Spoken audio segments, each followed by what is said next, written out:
What are night terrors? It's the middle of the night. Everything is quiet. Suddenly, you're roused awake by the sound of motion next to you. You look over and see your partner tossing and turning next to you as if they're in the middle of a bad dream. Suddenly, they sit upright in the bed and scream, and then lie down and go back to sleep as if nothing happened, leaving you sitting there and asking, what was that? Most likely, the answer is that your partner just experienced a night terror. Before we continue, it would make our day if you click the subscribe button and the notification bell. That way, you can stay up to date on all of Bestie's daily video content. Unless you've already been diagnosed with them yourself, hearing the phrase night terrors might lead you to assume that it's just another name to describe a nightmare. However, while you might chalk up the symptoms as simply the result of a bad dream, night terrors are in fact a completely different beast entirely. Night terrors are recurring nightmare episodes that can occur when a person is asleep, typically within the first half of the person's sleep cycle during the stages 3 and 4 of non-rapid eye movement.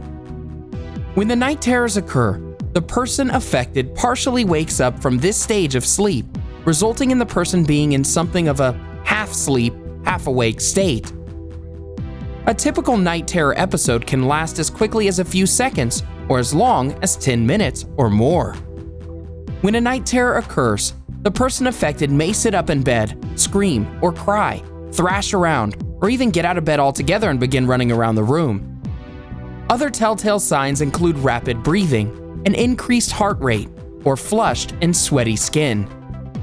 People with night terrors may also become aggressive if anyone tries to restrain them during an episode, like a partner or a family member. While more common in children, night terrors also affect an estimated 2% of adults as well. We say estimated because there's no way to be completely sure. Usually, a person goes back to sleep after experiencing a night terror, and most often doesn't even remember the occurrence the next morning. For those affected, people with night terrors might also experience only a few episodes per year, or they might experience them on a regular basis. In rare instances, people who struggle with night terrors might even experience multiple episodes in a single night. What separates a night terror from a simple nightmare or bad dream is that, in addition to causing the symptoms we mentioned, people typically don't remember experiencing night terrors after they've passed, whereas people might still remember scenes or snippets of their nightmares after waking. At this point, you're probably wondering what causes night terrors. And if you or someone you know is affected by them, what can you do to cure, or at the very least lessen the effects and symptoms? While studies are inconclusive as to what can be identified as the root cause of night terrors, researchers have been able to recognize a number of different correlations, which seem to point towards potential factors. One correlation sleep experts have appeared to identify is a link between night terrors and respiratory conditions, such as sleep apnea. Sleep apnea is a sleep disorder in which a person's breathing is repeatedly interrupted while they're sleeping, and is characterized by symptoms such as loud snoring, frequent waking throughout the night, and waking up with a dry mouth, headache, or sore throat. Sleep apnea can be caused by risk factors such as obesity or excessive consumption of alcohol and tobacco, and if left unchecked and untreated, can potentially lead to other, more harmful conditions such as type 2 diabetes and heart disease. In a study conducted in 2003, 20 participants were monitored how respiratory conditions while sleeping could potentially contribute to night terrors. What they found was there does appear to be a definite link between the two. According to their research, it was suggested that for people with sleep apnea or other breathing-related ailments, the extra effort required to keep breathing throughout the night could be a potential trigger for night terrors and similar conditions. Research has also seemed to suggest that recurring night terrors could also be potential symptoms of underlying conditions that affect mental health, such as depression, anxiety, and bipolar disorder. Night terrors could also be seen as potentially symptomatic for people struggling with trauma or long-term effects of repeated stress.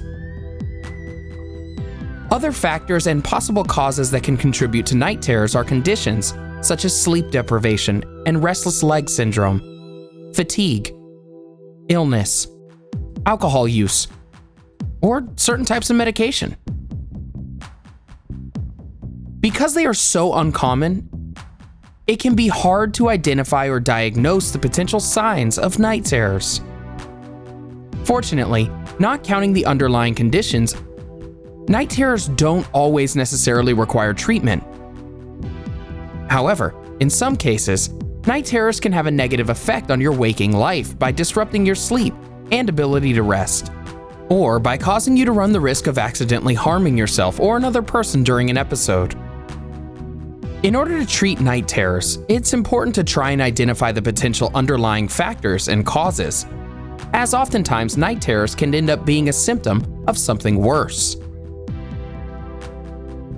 To lessen the effects of night terrors on their own, one important step you can take is by setting a proper sleep schedule and practicing good sleep hygiene. This means going to sleep and waking up at consistent times, avoiding electronic devices before bedtime, and engaging in relaxing activities to unwind before sleeping, such as reading, meditation, or a warm shower. You should also attempt to limit your caffeine intake late in the day and limit your consumption of alcoholic beverages. If you're able to identify that your night terrors are occurring at around the same time each night, waking yourself up around 15 minutes before they normally occur would also help prevent them from happening. You can do this by having a partner or family member wake you up at the agreed upon time. Or, if you live alone, you can simply set an alarm.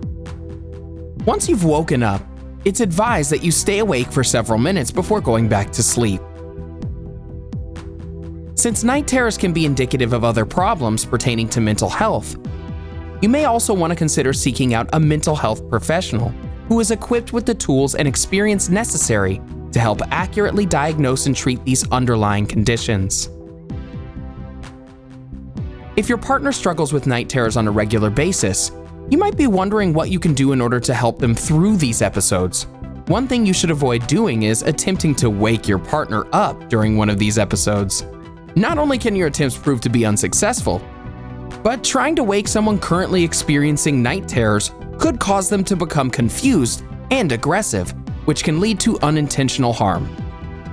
Instead, try to offer support and comfort by talking to your partner in a calm and quiet voice. And try to gently lead them back to bed if they get out and start to wander. If your sleepwalking partner hesitates or begins to show signs of aggression, that's your cue to back off. Above all else, try to remember that your partner's night terrors are out of their control, and don't be upset or shame them about an episode after the fact. Instead, try to offer them support, reassurance, and understanding, both in their struggles with night terrors and in the steps they take to help treat their effects. Despite their similar sounding names, night terrors are often different compared to your run-of-the-mill nightmare or bad dream. While rare in adults, night terrors can indicate a number of potentially harmful factors and underlying causes. If you experience night terrors that cause a major negative impact on your everyday life, it is strongly suggested that you seek out a professional in order to discuss possible treatment options. Do you, or does someone you know have experience with night terrors? Are you comfortable sharing your experiences with others? If so, we encourage you to leave a comment below and keep the discussion going. We'd love to hear some stories from people with first-hand knowledge of this condition, as well as any potential tips and strategies that can help people who are currently struggling with night terrors. Enjoyed this video? Hit the like button and share with your friends. Also, subscribe to our channel for more videos like this. Thanks for watching.